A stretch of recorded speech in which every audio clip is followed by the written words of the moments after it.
الحمد لله رب العالمين وبه نستعين على أمور الدنيا والدين أشهد أن لا إله إلا الله وحده لا شريك له وأشهد أن محمدا عبده ورسوله اللهم صل وسلم وبارك على نبينا محمد وعلى آله وأصحابه وأزواجه وذريته ومن تبعهم بإحسان إلى يوم الدين أما بعد جماعة عافاني الله وإياكم أجمعين. Malam ini kita lanjutkan kajian tafsir kita dalam surah Al-Kahfi ke firman Allah Subhanahu wa taala pada ayat 27. A'udzu billahi minasy syaithanir rajim. Watlu ma uhiya ilaika min kitabi rabbik la mubaddila likalimatihi wa lan tajida min dunihi multahada.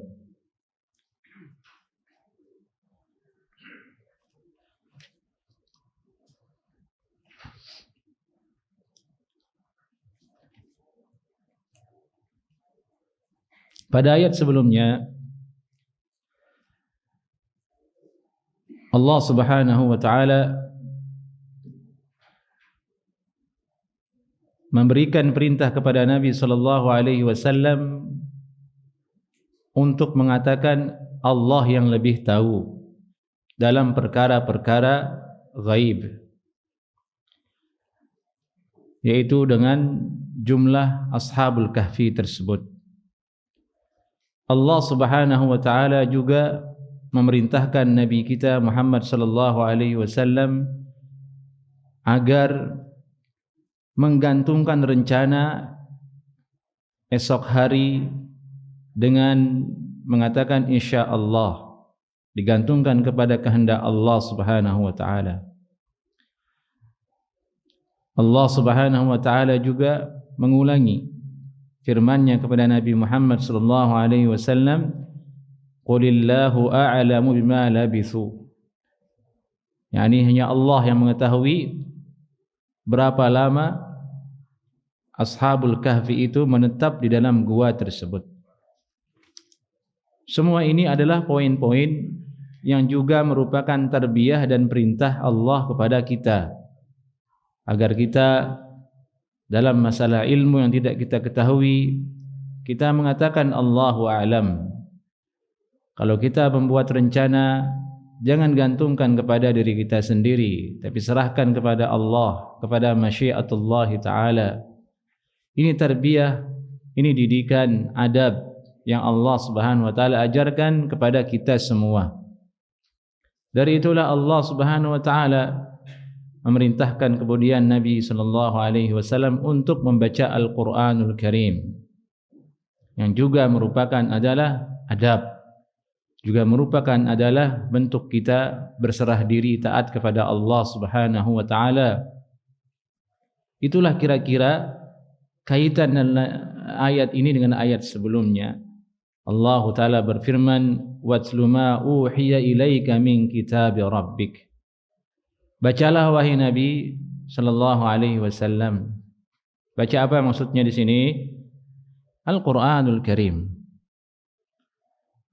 Nabi sallallahu alaihi wasallam baca Al-Qur'an dengan melihat mushaf atau dengan hafalan? Dengan hafalan tentunya. Di zaman Nabi sallallahu alaihi wasallam mushaf belum ada. Nabi sallallahu alaihi wasallam tidak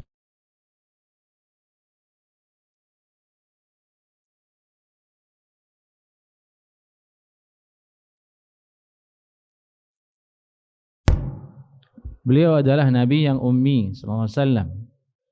Dari itu perintah membaca kepada Nabi sallallahu alaihi wasallam ini maksudnya ialah membaca tanpa melihat.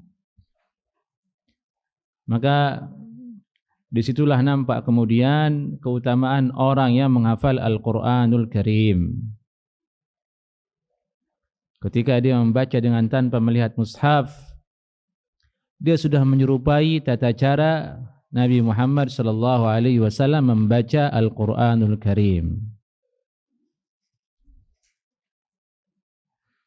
Ayat ini menganjurkan, mengajak kita agar membaca Al-Quran, giat membacanya dan giat untuk berjuang menghafalnya, agar kita bisa seperti baginda Nabi Muhammad sallallahu alaihi wasallam. Kalau misalnya tidak mampu menghafal, maka sering-seringlah melihat untuk membaca Al-Quranul Karim. Ayat ini menunjukkan juga bahwa Al-Quran tersebut bukanlah karangan, bukanlah hasil karya Nabi Muhammad sallallahu alaihi wasallam, tapi murni ialah wahyu dari Allah Subhanahu wa taala. Dari itu Allah berfirman, "Ma uhiya ilaik min kitab rabbik." Apa yang telah diwahyukan kepadamu wahai Nabi sallallahu alaihi wasallam min kitab rabbik, dari kitab Rabbmu, yakni Al-Quranul Karim. Allah Ta'ala berfirman, la mubaddila li kalimatih. Tidak ada yang mengganti, ay la mughayyira laha, la mubaddila li kalimatih.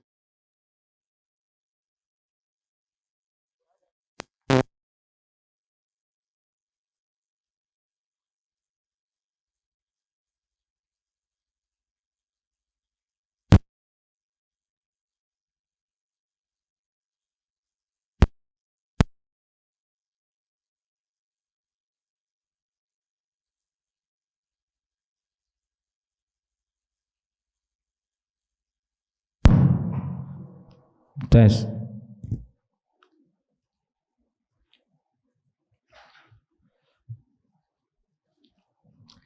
La mubaddila li kalimatih. Kata Al-Hafidh Ibnu Katsir, la mughayyira laha wa la muharrifa wa la muawwil. Tidak ada yang bisa mengganti kalimat-kalimat Al-Quran tersebut. Tidak ada yang bisa merubah maknanya. Tidak ada yang merubah isinya. Jaminan dari Allah Subhanahu wa taala bahwa yang dibaca, yang diturunkan kepada Nabi Muhammad sallallahu alaihi wasallam, yaitu Al-Qur'anul Karim, tidak akan pernah bisa dirubah oleh manusia. Walan tajida min dunihi multahada. Dan engkau tidak akan pernah menemukan selain Allah Subhanahu wa taala sebagai pelindung. Multahada artinya malja, tempat kembali, yakni tempat berlindung. Wa an Qatadah waliyan wala maula. Pelindung itu arti waliyan dan maula, yakni engkau tidak akan pernah mendapatkan selain Allah sebagai tempat kembali dan berlindung jika engkau tidak membaca Al-Quranul Karim. Itu makna walan tajida min dunihi multahadah. Imam Ibnu Jarir mengatakan makna itu. Beliau berkata, yaqul in anta ya Muhammad lam tatlu ma uhiya ilaika min kitab rabbik fa innahu la malja'a laka min Allah. Engkau wahai Nabi sallallahu alaihi wasallam, jika engkau tidak membaca apa yang diwahyukan kepadamu dari kitab Allah Subhanahu wa taala, maka tidak ada tempat kembali bagimu selain dari Allah Subhanahu wa taala. Ini menunjukkan bahwa di antara keutamaan Al-Qur'an ialah kita akan menemukan perlindungan dari Allah Subhanahu wa taala dalam urusan kita. Kita akan menemukan jalan keluar dalam urusan kita, dalam masalah kita dengan membaca Al-Qur'anul Karim. Wabil khususnya dalam masalah ilmu. Jika seseorang sulit memahami suatu ilmu, sulit tembus dia ke dalam memahami suatu masalah dalam bab-bab ilmu syar'i, salah satu penawarnya itu ialah dengan membaca Al-Qur'anul Karim. Dari itulah kemudian penuntut ilmu syar'i yang ingin totalitas mengabdikan dirinya kepada ilmu, dasar utama yang paling pertama yang harus dia kuasai itu ialah menghafal Al-Quran.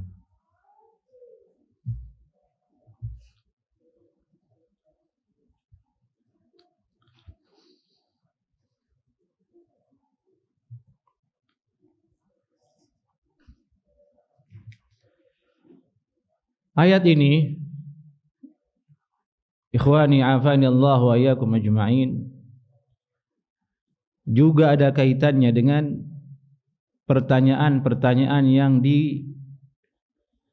dilontarkan kepada baginda Nabi kita Muhammad sallallahu alaihi wasallam yang terkait dengan keadaan Ashabul Kahfi, yaitu tentang berapa jumlahnya mereka dengan anjingnya, berapa tahun mereka berada di dalam kahfi tersebut, dan hal-hal lainnya tentang Ashabul Kahfi itu akan engkau temukan jawabannya di dalam Al-Quranul Karim. Dari itu Allah menyuruh Nabi Muhammad sallallahu alaihi wasallam membacanya. Maka kita ambil faidah di situ. Lebih luas lagi, suatu perkara, suatu urusan, kuncinya ialah dengan belajar membaca.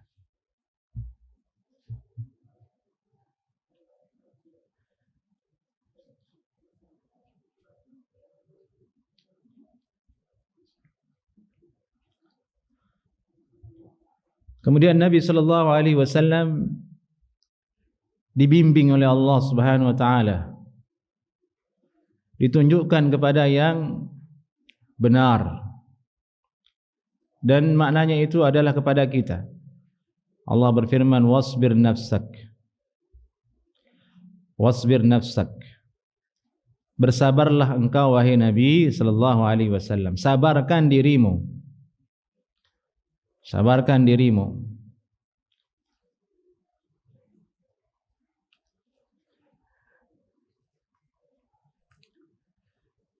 Sabarkan dirimu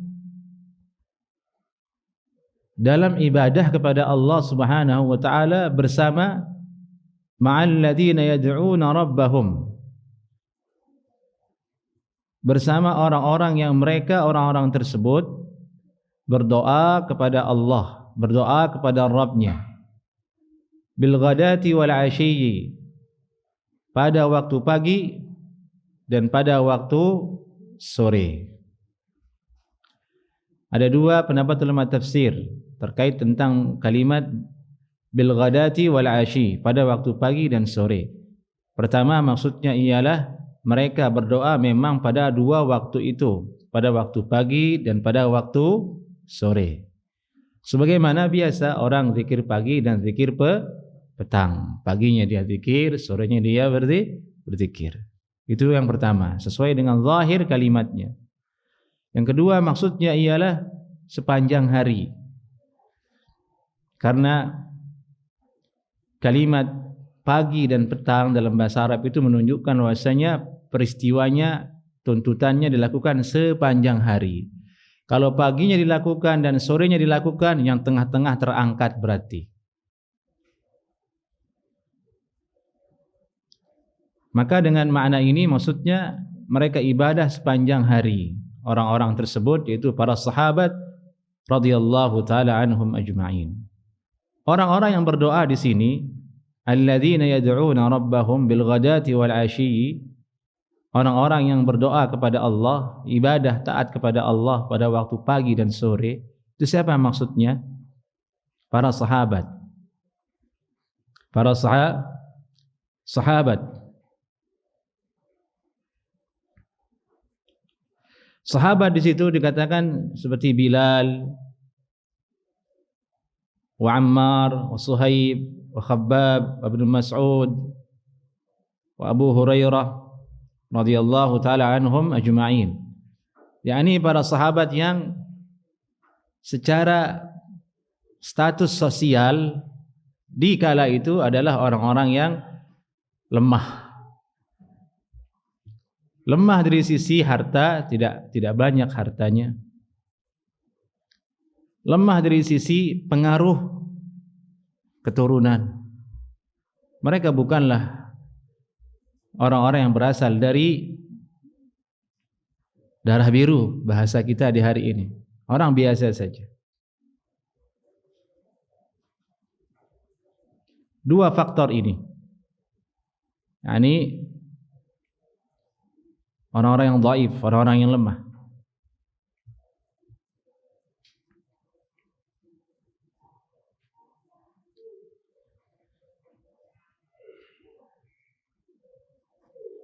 Nabi sallallahu alaihi wasallam diperintahkan agar bersabar untuk duduk ibadah bersama mereka, meskipun mereka orang-orang yang lemah.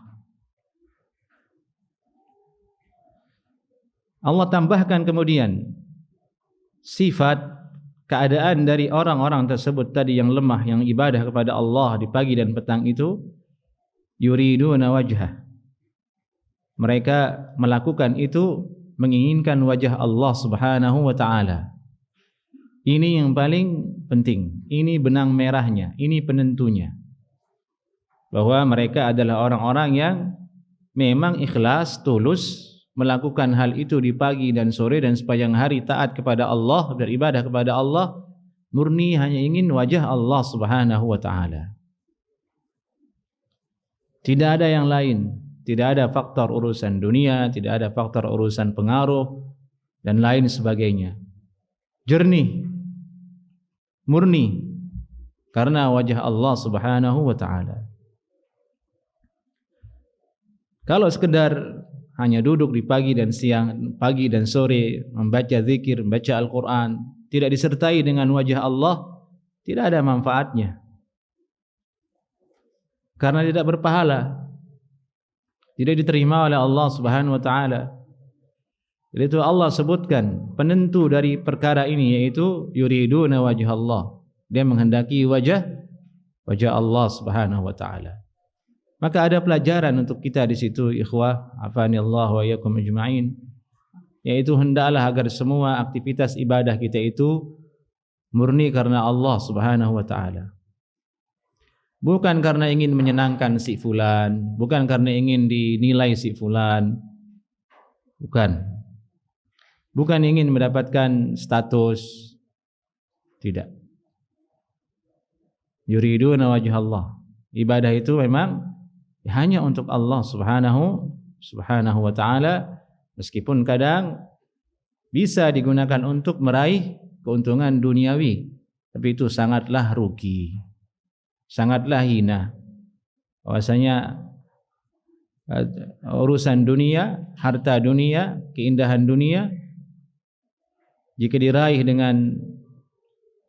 dengan pahala akhirat, akan jatuh kepada kehinaan. Dan dia syirik, riya, ingin dunia tapi dia beli dengan akhirat. Sangatlah rugi.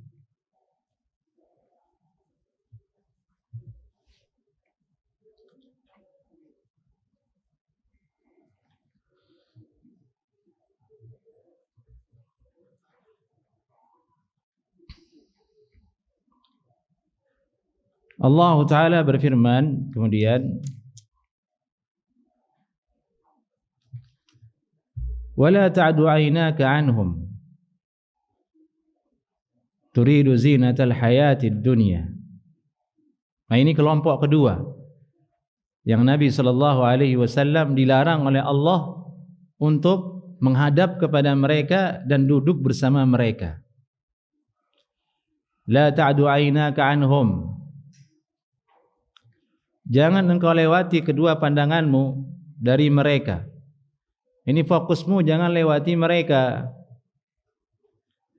sehingga sampai kepada orang-orang yang menginginkan kehidupan dunia. Perhatikan kalimatnya.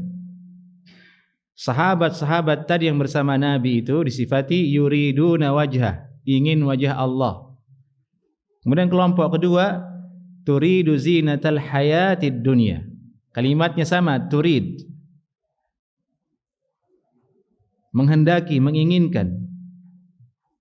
Hanya beda ya sama tak saja. Artinya itu menginginkan, menghendaki. Ini gambaran yang sangat sempurna tentang dua keadaan kelompok manusia yang sampai hari ini masih ada. Satu adalah para sahabat, orang-orang yang dia senantiasa berdoa kepada Allah. Nabi disuruh bersabar duduk bersama mereka. Salah satu sifatnya ialah yuriduna wajhallah, ingin wajah Allah. Sementara yang kedua, turidu zinatal hayatid fid dunya. Mereka menghendaki kehidupan dunia. Nah, kelompok kedua ini jangan duduk sama mereka. Jangan lewati pandanganmu, melewati orang-orang yang lemah itu sampai akhirnya kamu duduk bersama orang-orang yang sifatnya ialah turidu zinatal hayatid dunya.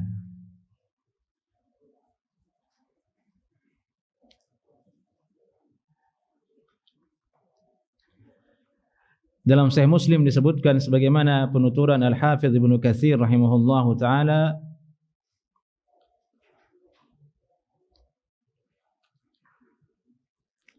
bahwa Sa'ad ibn Abi Waqqas radhiyallahu taala anhuma duduk bersama Nabi sallallahu alaihi wasallam. yakni berenam. Kunna ma'an Nabi sallallahu alaihi wasallam sittata nafarin. Kami duduk bersama Nabi sallallahu alaihi wasallam berenam. Faqala al-musyrikuna lin-nabi sallallahu alaihi wasallam, tiba-tiba berkatalah orang-orang musyrik kepada Nabi sallallahu alaihi wasallam, utrud haula, minta tolong wahai Nabi, yang 6 orang ini suruh pergi dulu. La yajtari'una alaina, jangan diikut campur dengan urusan kita ini. Yang 6 orang itu orang-orang yang lemah. Ya, intinya ini pembesar datang, yang lemah disuruh kemana? Suruh minggir dulu sana, ke dapur.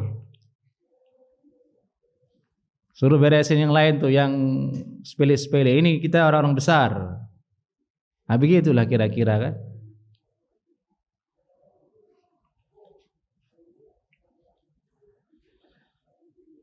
Nabi SAW serba salah melihat itu.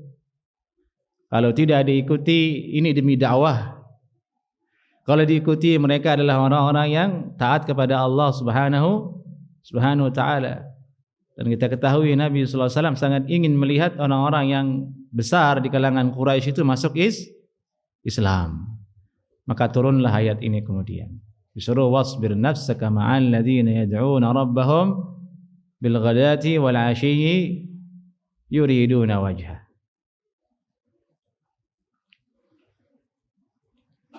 Perhatikan ikhwah. Di awal Nabi sallallahu alaihi wasallam disuruh berkata wallahu alam, disuruh berkata insyaallah, disuruh baca Al-Qur'an. Disuruh bersabar.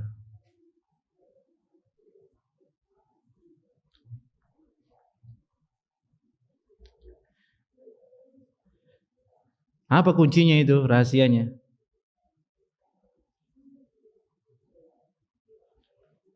Yang tadi itu hubungannya dengan Allah Subhanahu wa taala, adab kepada Allah Subhanahu wa taala. Disuruh bilang wallahu alam, qur rabbi a'lam.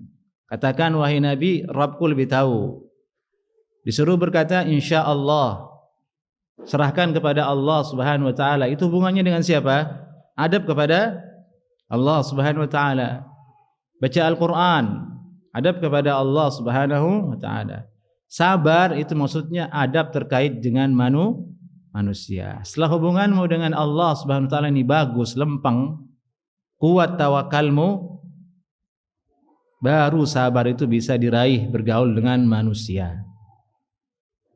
Allahu a'lam. Kalau hubungan kita kepada Allah itu lemah tawakal kita, lemah berserah diri kita, lemah yakin kita kepada Allah Subhanahu wa taala, nanti pada ketika kita akan mesti bersabar dalam satu urusan dengan makhluk, dengan manusia, kita tidak bisa karena pondasinya sudah lemah. Itu Allah akhirkan. Wasbir nafsak, sabarkan dirimu wahai Nabi sallallahu alaihi wasallam.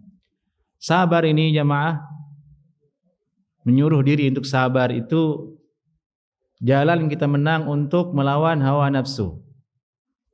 Jihadun nafs, jihad melawan nafsu diri kita itu dengan apa?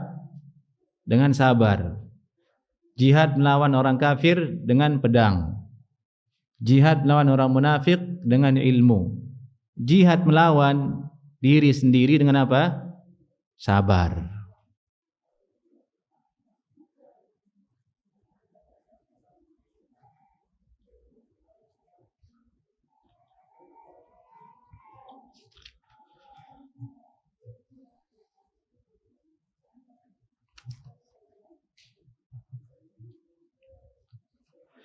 Nabi SAW disuruh tetap bersabar dengan orang-orang yang lemah ini, meskipun tidak ada di situ harta yang banyak, tidak ada di situ kemewahan.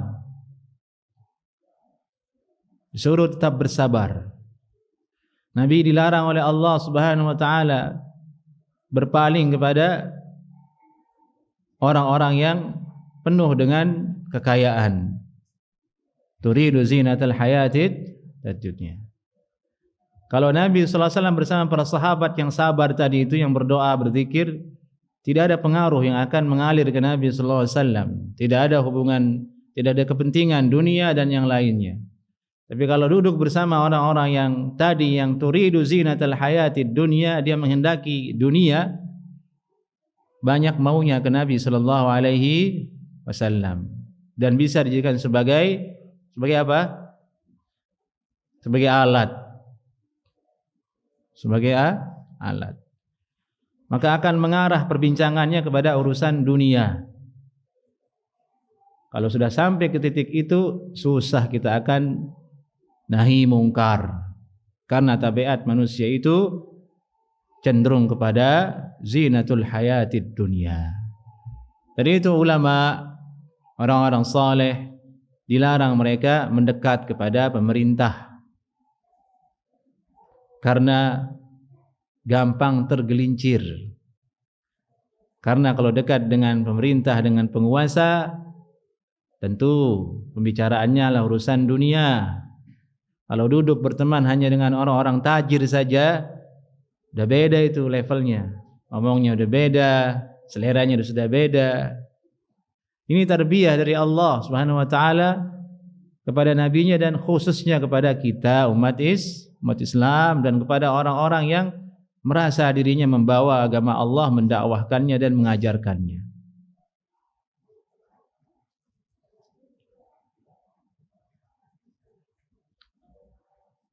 Allah Ta'ala berfirman mensifati orang-orang yang tadi, turidu zinatal hayatid dunya wa la tuti' man aghfalna qalbahu an dzikrina.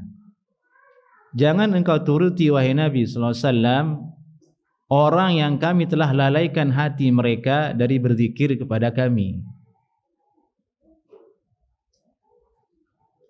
Orang-orang yang hatinya ingin dunia ini oleh Allah Subhanahu wa taala telah ditutup, telah dibuat lalai hatinya oleh Allah, ingat dan berzikir. Kalau sudah seperti itu, ya tidak ada keuntungannya duduk bersama mereka. Adanya adalah akan menambah kerasnya hati. Kalau kita duduk di majelis yang isinya hanya urusan dunia, tenggelam di situ, hati jadi lemah, lupa akhirat. Lupa akhirat. Dan tidak ada yang paling mengerikan bagi seorang muslim, bagi seorang beriman sungguhnya selain dari masalah ini lupa akhirat. Kenapa demikian? Karena kematian itu tidak ada yang tahu kapan datangnya. Bagaimana kalau kita itu dicabut oleh Allah dalam keadaan kita sedang lalai, lupa dosa kita, lupa bagaimana masa depan kita di akhirat nanti. Tentu sungguh menyedihkan. Nasallallahu al-afiyah. Allah Ta'ala kemudian berfirman menambahkan, mensifati mereka, wattaba'a hawah. Jangan engkau turuti kemauan orang-orang tadi, yang dia juga adalah orang-orang yang mengikuti hawa nafsunya. Sudah tidak berzikir kepada Allah Subhanahu wa taala, dan juga mengikuti hawa nafsunya.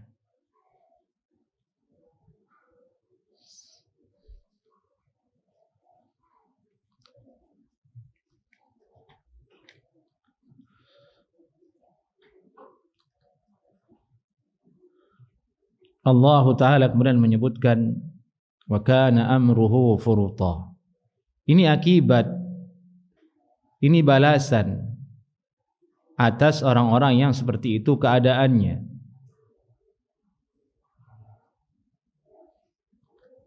Tidak zikir kepada Allah disebabkan karena urusan dunia, tidak menegakkan agama Allah Subhanahu wa taala karena urusan dunia, dan mengikuti hawa nafsunya, maka balasannya wa kana amruhu furuta. Maka perkara mereka adalah furut, sia-sia. Furuta artinya sia-sia, dhaya'. Al-Hafidz Ibnu Katsir berkata, ay a'maluhu wa af'aluhu safahun wa tafritun wa dhaya'un. Semua amalannya, semua perbuatannya adalah kebodohan dan bentuk dari tafrid, yakni kelalaian, wa dhaya', dan percuma, sia-sia. Wala takun muti'an lahu. Jangan engkau menjadi orang yang taati kemauan mereka. Ya tadi itu dia nyuruh 6 orang untuk pergi. Ini yang 6 orang pergi saja. Ini khusus kita para pembesar. Jangan ikuti kemauan mereka, wahai Nabi sallallahu alaihi wasallam. Wala muhibban li tariqatihi. Dan jangan juga engkau sukai cara mereka. Wala taghbadu bima huwa fih. Dan jangan juga engkau merasa ingin mendapatkan apa yang ada pada diri mereka. Jangan engkau merasa bahwasanya mereka ini penting untuk diberikan tempat khusus demi agama Allah. Jangan. Agama ini bukan untuk orang-orang tertentu, tapi untuk semua orang. Dari itulah banyak orang masuk Islam karena keadilan tersebut. Agama untuk semua orang. Tidak mengenal dia kaya, dia miskin. Sama semua, yang mau pejabat, mau orang biasa, sama. Itu makna dari wa kana amruhu furuta.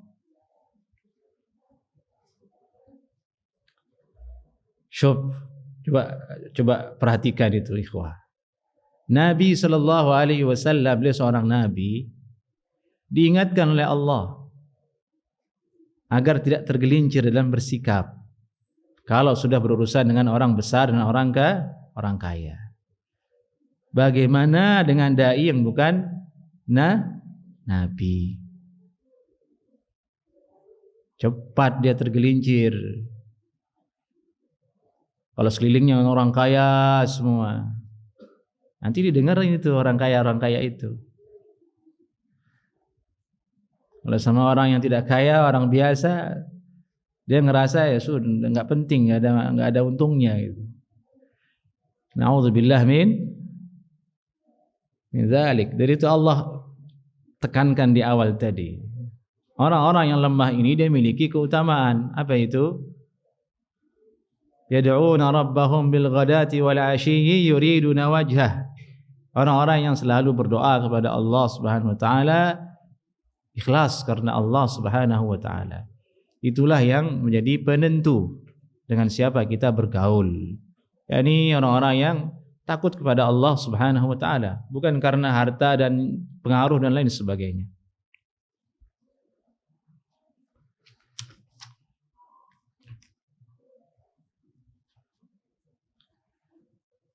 Kemudian Allah Subhanahu wa taala memerintahkan nabinya sallallahu alaihi wasallam, wa qulil haqq, dan katakanlah yang benar wahai Nabi sallallahu alaihi wasallam. Ini menarik sekali urutannya.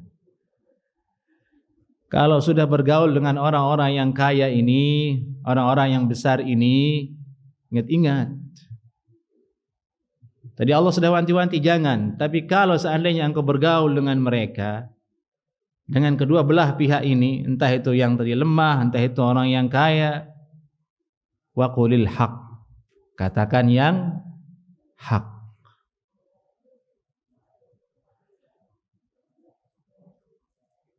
Jangan ikuti kemauan mereka, orang-orang kaya ini bil khususnya. Jangan ikuti kemauan hawa nafsunya. Nabi diperintah seperti itu, menunjukkan betapa sulitnya kita akan berkata yang hak di majelis orang-orang besar. Antum diundang misalnya ke majelis orang-orang besar, ruasa, pemimpin-pemimpin. Berani antum mengatakan yang hak? Tidak berani. Antum dipanggil sama HRD itu aja lain udah. Antum dipanggil sama HRD atau atasan di tempat bekerja itu udah siap. Semuanya siap-siap aja walaupun batil. Nas'alullahal afiyah.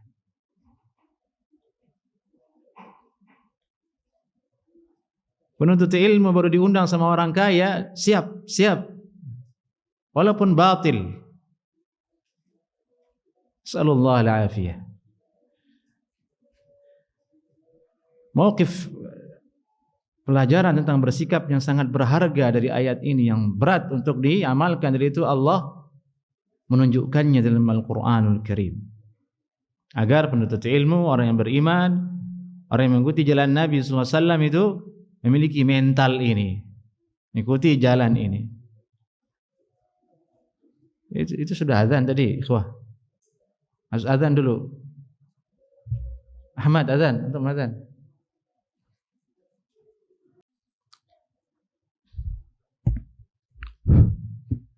Baik.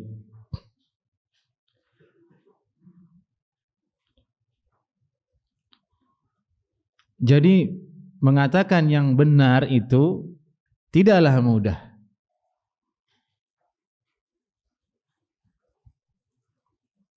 Jadi itu ada hadis dalam sebuah riwayat, qulil haqqi walau kana murran.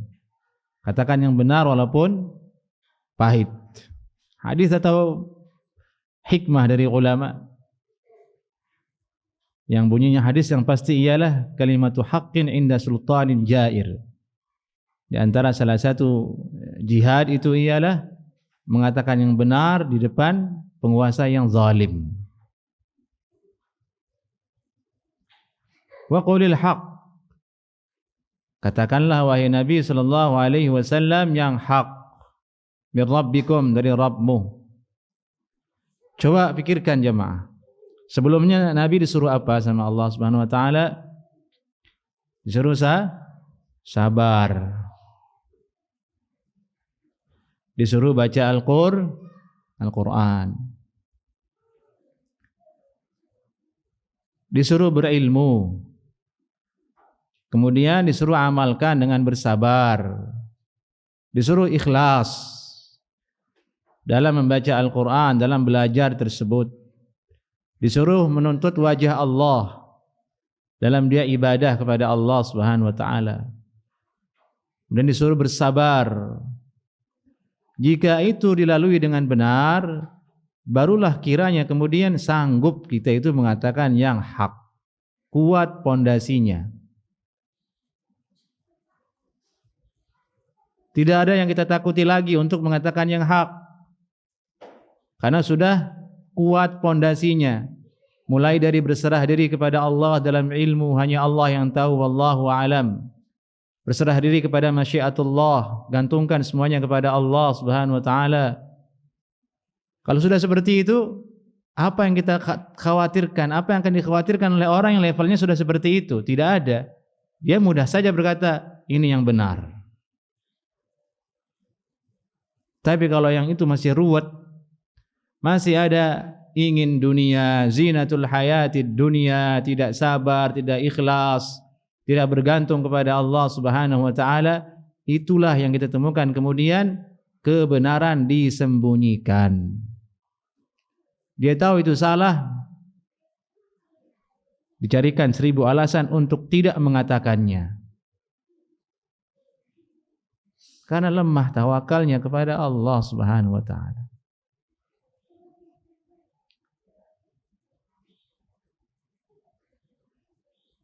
Qulil haqqu min rabbik. Katakan yang hak min rabbik.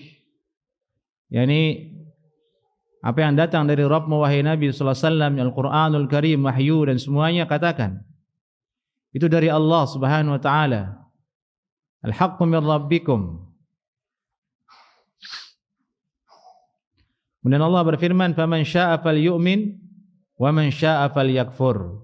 Maka setelah engkau katakan yang hak itu, siapa saja di antara mereka yang mau beriman, engkau mau beriman dengan kebenaran itu, dan engkau tidak ingin beriman, engkau kufur dengannya, ya silahkan. Ini maksudnya bukan nyuruh untuk kafir, bukan. Kan terjemahannya begitu, faman syaa'a falyu'min. Maka siapa saja yang ingin beriman, berimanlah. Siapa yang ingin kafir, kafirlah. Kan begitu. Ini salah diartikan kadang ayat ini oleh orang yang liberal. Dia mengatakan berarti bebas orang milih agama, jangan dia dilarang. Orang Tuhan saja berkata kalau kamu ingin beriman silahkan, kamu ingin kafir ya silahkan. Terus panjenengan kok nyuruh kita beriman saja, katanya. Nah, ini dagelannya orang liberal yang tidak paham Al-Quran, tidak paham bahasa Arab. Dia ngambil ayat yang semaunya dia saja, mendukung kemauannya saja. Ini ayat maksudnya redaksi yang seperti ini, faman syaa'a falyu'min wa man syaa'a falyakfur. Maka siapa yang ingin beriman, beriman. Jika ingin kafir, kafir. Hada min babit tahdid wal wa'idis syadid. Ini ungkapan maksudnya ialah untuk mengancam. Untuk mengancam, bukan untuk memuluskan kemauan semua orang. Artinya ialah kebenaran sudah disampaikan. Kamu sudah tahu resikonya, monggo. Terserah, begitu istilahnya. Yang penting kalau bahasa kita kan sudah dijelasin begini, istilahnya ya udah terserah. Betul, sudah dijelasin. Nanti jangan salahkan saya. Kebenaran sudah disampaikan. Dan itulah kepentingan dari mengatakan yang benar. Sudah disampaikan kebenarannya, tidak ada lagi maunya di situ urusan dunia, urusan yang lain tidak ada. Murni yuriduna wajhallah, menghendaki wajah Allah Subhanahu wa taala. Nabi mengatakan yang benar, tidak ada keuntungannya untuk pribadi beliau. Tidak ada kerugiannya untuk beliau sallallahu alaihi wasallam. Itulah posisi orang menyampaikan kebenaran dimanapun dia berada. Tidak ada keuntungannya buat saya. Katakan yang benar. Itulah ikhlas. Jangan kita menjadi seperti sebagian orang mengatakan yang benar kalau itu mumpung apa? Ada kepentingan untuk dirinya sendiri. Oh, ini hak, benar ini. Tapi keuntungannya untuk diri sendiri.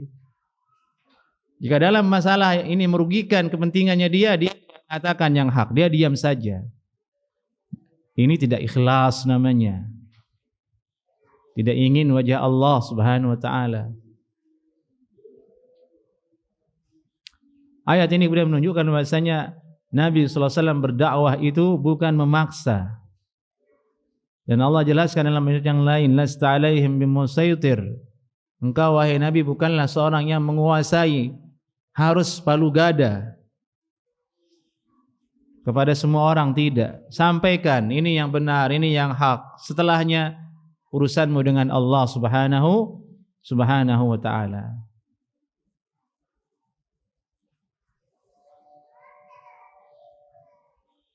Hal yang berat sesungguhnya. Dari itu Allah ingatkan Nabi sallallahu alaihi wasallam dan ingatkan kita yang membaca ayat ini. Qulil haqqu mir rabbikum faman syaa'a falyu'min wa man syaa'a falyakfur. Dari itu Allah berfirman, inna a'tadna lidh-dhalimina nara. Ini menunjukkan maksudnya tadi itu ancaman. Sesungguhnya kami telah persiapkan bagi orang-orang yang zalim itu neraka. Kan jadi jelas ayatnya. Oh, berarti maksudnya disuruh kafir di situ fal yakfur, ancaman, bukan disuruh beneran. Ya istilahnya antum marah sama anak antum, ya sudah pergi sana, tapi ada tapinya. Kamu boleh pergi main, tapi awas ya nanti. Itu apa namanya antum? Ke anak antum? Ngancem kan namanya. Itu si anak jadi pergi enggak? Enggak jadi. Itu maksudnya. Faman syaa'a falyu'min. Sekali lagi ini ayat ini sering digunakan oleh orang yang liberal, oleh orang yang bodoh untuk memuluskan hawa nafsunya. Dia tidak baca lanjutannya, inna a'tadna lidh-dhalimina nara. Sungguh kami telah persiapkan untuk orang-orang yang zalim, orang-orang yang kafir itu neraka. Allah sebutkan kemudian ancaman itu dengan sangat jelas agar kita takut kepada Allah. Ahata bihim suradiquha. Di mana api neraka itu mengelilingi mereka. Suradiq artinya adalah sur, kata ulama. Sur itu pembatas tembok. Pembatas dan tembok. Disebutkan dalam satu riwayat, la suradiqun nari arba'atu judurin kathafatin kullu jidarin masafata arba'ina sanah. Tembok keliling api neraka itu 4 tembok. Setiap tembok itu jaraknya 40 tahun perjalanan. Satu tembok ke tembok berikutnya jaraknya berapa? Arba'ina sanah, 40 tahun perjalanan. Itu gambaran suradiqa yang ada di ayat itu. Ahata bihim suradiquha. Yani suradiq itu mengelilingi mereka, penduduk api neraka itu. Tidak bisa keluar dari sana. Wa in yastaghithu, dan jika mereka minta tolong, ahli neraka ini, naudzubillah min dzalik, naudzubillah minan nar, yughatsu bima'in. Mereka dibantu oleh Allah dengan air, tapi air itu kal muhli. Al muhl artinya banyak dalam tafsir, intinya ialah cairan yang kental berwarna hitam, bau dan sangat panas. Haus dikasih minum, tapi minumannya bukannya menghilangkan dahaga, tapi sebaliknya yang menambah azab untuk mereka. Sudah haus saja sakit, ya kan? Sudah kehausan saja itu sakit. Ditambah dengan, ya ini minumanmu. Na'udzubillahi minan nar. Sallallahu alaihi. Kal muhl yashwil wujuh. Di mana muhl ini bisa membuat terkelupas wajah-wajah mereka. Dalam satu riwayat disebutkan, begitu didekatkan al-muhl ini, cairan yang tadi itu, ke wajahnya belum nyampe itu, ke wajahnya itu sudah meleleh itu semua kulit dan daging dari tulangnya. Antum kalau makan sop kaki sapi, itu kan sulit itu daging itu berpisah dari itu tulang. Sudah berapa tahun antum berkurban Idul Adha, antum ngerebus itu enggak berhasil tuh supaya tulangnya itu kepisah dari dagingnya, kepisah dari itu tulang gitu, susah kan?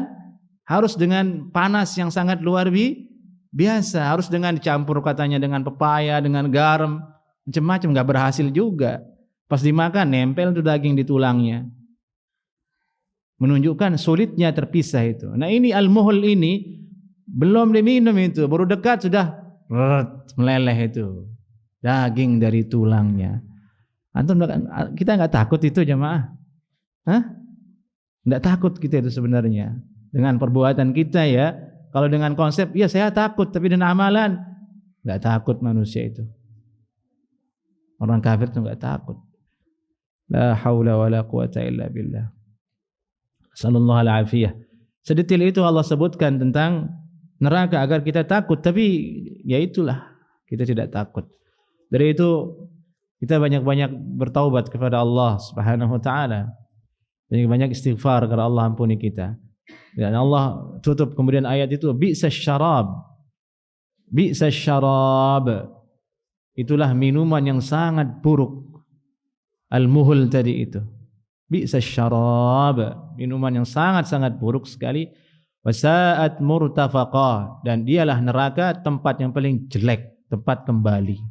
Murtafaqah artinya tempat kembali atau tempat tinggal. Nasallallahu al-afiyah, semoga Allah Subhanahu wa taala memasukkan kita ke surga semua jemaah.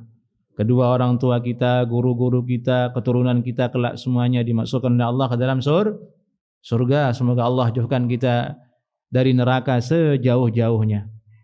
Sampai di sini kajian kita. Aku qouli hadza. Assalamualaikum warahmatullahi wabarakatuh.